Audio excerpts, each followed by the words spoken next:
बाकी वंश तो बेटा बढ़ाई नु। जी केहू भी रउआ के ही समझ ले बा। उस सब लोग के संग रउआ फक्र से कहा कि हमार बेटी हमार शान है। तुम्हारी पढ़ाई के चक्कर में हमार बेटा के कफन भी नसीब ना होखे। हमनी के समाज में आज के भी दौर में बहुत ऐसन बेटी बाड़ी, बहुत ऐसन बहन बाड़ी जेकर शादी बस ये से टूट जाला। उनका बाबूजी के पास पैसा और उतना हैसियत नहीं, ना तो हर चीज पसंद आ जाला। पैसा के कारण कहीं ना कहीं बेटी और हमनी के बहिनन के हाथ पीला होके से वंचित रह जाला। जितना भी भोजपुरी के देखे वाला लोग बा उ सब के सांझे बिहाने चैनल पे स्वागत बा। आज हम जो ना फिल्म के ट्रेलर के रिव्यू करे खातिर आइल बनी। ये फिल्म के नाम विद्या। ये विद्या फिल्म के एक्ट्रेस यानी कि अभिनेत्री के रूप में बाड़ी अम्रपाली दुबे। लेकिन ये जो फिल्म काफी रोचक बा और एगो समाज के बहुत ज्यादा जटिल मुद्दा के उजागर करता। और वो मुद्दा बा भेदभाव। रउआ सब देखले होगा कि हमनी के घर में, परिवार में, अड़ोस पड़ोस में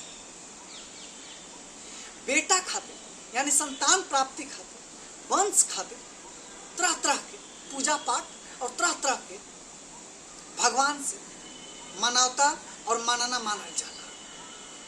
हमने के समाज में इहो देखल जाला कि लोग कहेला कि भगवान निसंतान होके से बढ़िया रहे कि एगो बेटी दे देता। यानी कि बेटी के तुलना निसंतान निस्तानी से कइल जाला।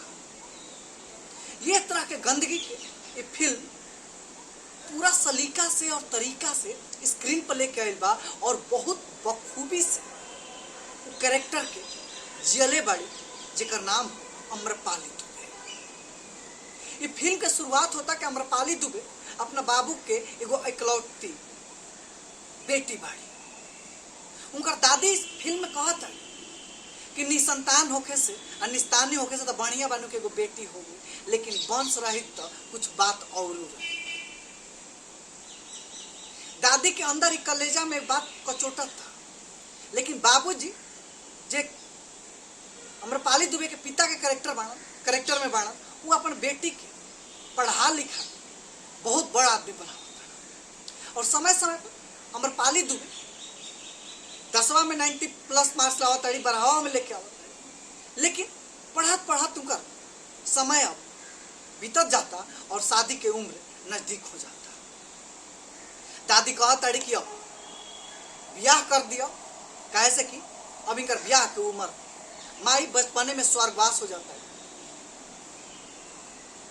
अब यही से कहानी में उतार चढ़ाव आवे लगा था। जब पिता जौन अम्रपाली दुबे के पिताजी बाणन जौन अपन बेटी के हाथ पीला करे खातिर जब दरवाजा भटकता तो लड़का के पिता से दहेज मांगता और तरह तरह के उनका मुसीबत के सामना करे के पड़ा। ये से कोई परहेज ना कर सकेला कि हमनी के समाज में आज के भी दौर में बहुत ऐसा बेटी बाड़ी, बहुत ऐसा बहन बाड़ी जेकर शादी बस ये से टूट जाला। उनका बाबूजी के पास पैसा और उतना हैसियत नहीं, ना तो हर चीज पसंद आ जाला। पैसा के कारण कहीं ना कहीं बेटी और हमनी के बहिनन के हाथ पीला होके से वंचित रह जाला। लेकिन वही एक दूसरा भी करेक्टर था कि अगर बेटी बहन कहीं शिक्षित हो जाली तो एगो बेरोजगार लड़का के हाथ ना पकड़ सके, हाथ ना थाम सके।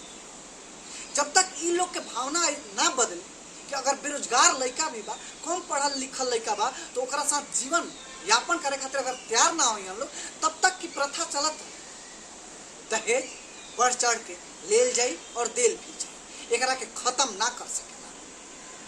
खैर ये फिल्म यह पर बनल बा कि अम्रपाली दुबे अपना मेहनत के बल से और अपना बाबूजी के बेइज्जती और बाबूजी के दर दर भटकल अपना शादी के देख के उनका अंदर एगो आग जल गया, आग भभके लागल, आग के लपटा उठे लागल।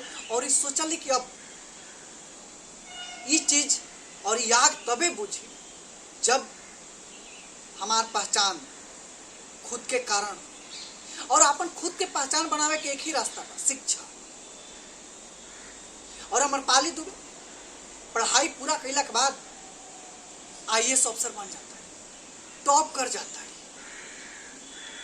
और जब रउआ एगो प्रतिष्ठित पद पर पहुंच गई और एगो पहचान हो गई, तो इस समाज ना रउआ जाति देखेला, ना धर्म देखेला, ना रउआ अछूत मानेला। रउआ रातों रात पूजनीय हो जाए और पूजनीय हो जाएगा। वही चीज के ये फिल्म में दर्शावल गइल कि अगर बेटा होके चाहे बेटी हो, ओकरा के अगर शिक्षा देल जाए, शिक्षित कइल जाए, तो बेटी भी बेटा को सुख दे सके। बेटा जितना मान सम्मान बढ़ा सके।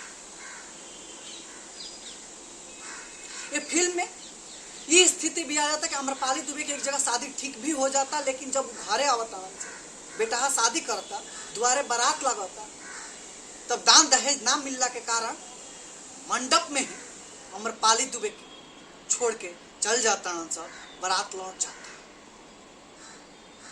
जब अमरपाली दुबे IAS अफसर बन जाता, तब उनकर बाबूजी कहता कि अब हमारा दहेज चाहिए, कैसे कि हमारा बेटी शिक्षित हो। ऐसा मुकाम पहला के बाद कोई भी बाप के छाती छाता हो जाता। यानी कि कैरेक्टर, कहानी और लोकेशन और डायलॉग हर चीज परफेक्ट बा। और तीनों चीज के अमरपाली दुबे अपना एक्टिंग से जिंदा कर देले बाड़ी स्क्रीन पे। तो 4 मई के ये फिल्म के प्रीमियर होखे वाला बा यूट्यूब पर। रउआ सब ये फिल्म के वश से देखो और अपन कमेंट बॉक्स में विचार भी बनाए कि फिल्म कैसा लगा। का आजो हमनी के समाज में बेटी और बेटा में उतने फर्क बा? आज भी बेटा खाती मानता और मांगना भखौती भखाता। का बेटा के सुख बेटी पूरा नहीं कर पाओ? या फिर ऐसा का कारण कि माई बाप बेटा खाते अतना लालायित रहा? रउआ सब अपन कमेंट बॉक्स में विचार बस से बताए। ऐसा ही भोजपुरी फिल्म के ट्रेलर और फिल्म और गाना के रिव्यू देखे खातिर सांझे बिहाने चैनल के सब्सक्राइब करिए। अगर ये वीडियो रउआ सब यूट्यूब पर देखता नहीं चाहता, अगर यह वीडियो रउआ सब फेसबुक पर देखता नहीं जा, तो सांझे बिहाने चैनल के फॉलो करिए। तब तक खातिर हमरा के विदा दी जा।